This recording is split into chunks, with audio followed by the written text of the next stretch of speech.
જય માતાજી મિત્રો, શ્રી કિચનમાં આપનું હાર્દિક સ્વાગત છે। આજે આપણે બનાવશું દેશી પાલક રીંગણાનું શાક। તો પહેલાં તો આ પાલક 3 પાણીએ ધોઈ અને પાણીમાં જ સુધારી લીધી છે। પછી રીંગણા લીધા છે ધોઈને સુધારીને, વઘાર માટે લસણ, રેગ્યુલર મસાલા, મીઠું। તો હવે આપણે એનો વઘાર કરશું। તો હવે જુઓ, આપણે 3 પાવરા તેલ લઈ લીધું છે।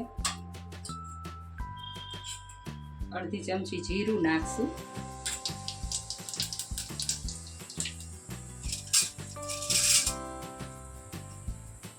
પછી આ લસણ છે, લસણ ઝાઝા પ્રમાણમાં નાખવાનું।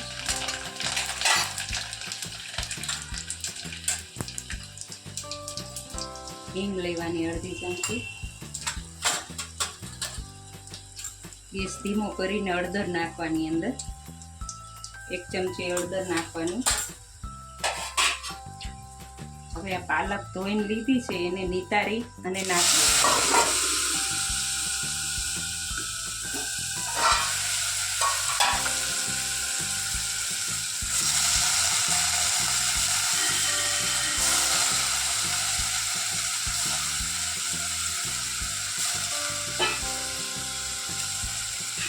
હવે એને મિક્સ કરી લઈશું આપણે।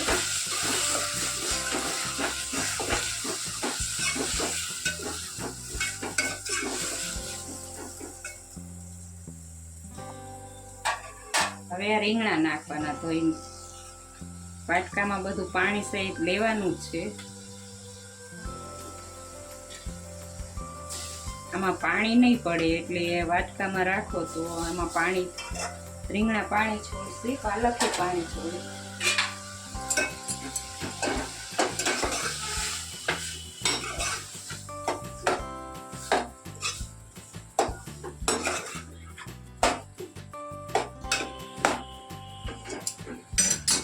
હવે આપણે સ્વાદ પ્રમાણે મીઠું નાખશું।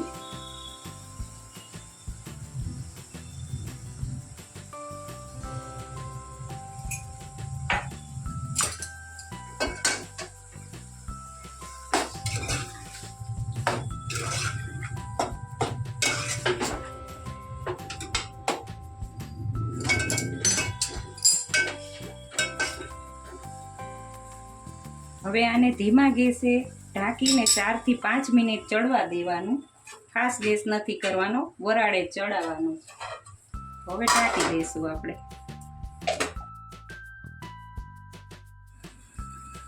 હવે આપણે શાક જોઈ લેશું। તો જો સરસ ચડી ગયું છે,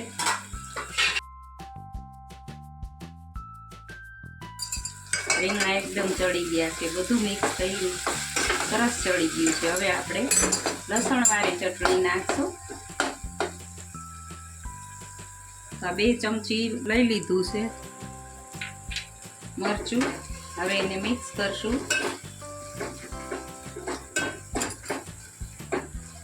લસણવાળો મસાલો નાખશો તો બહુ સરસ લાગશે આ શાક।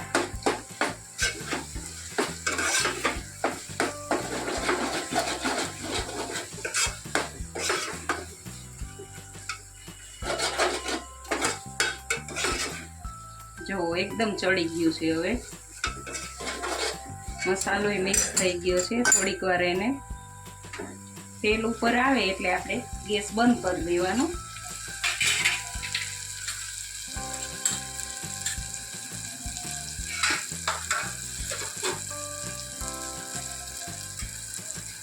ધાણા જીરું ઉપરથી નાખવાના છે।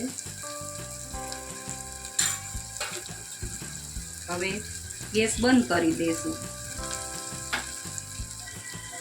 તો જો આપણું આ દેશી પાલક રીંગણાનું શાક બનીને તૈયાર છે। જો તમને આ મારો વિડીયો ગમ્યો હોય તો લાઈક, શેર ને સબસ્ક્રાઈબ કરવાનું ભૂલતા નહીં।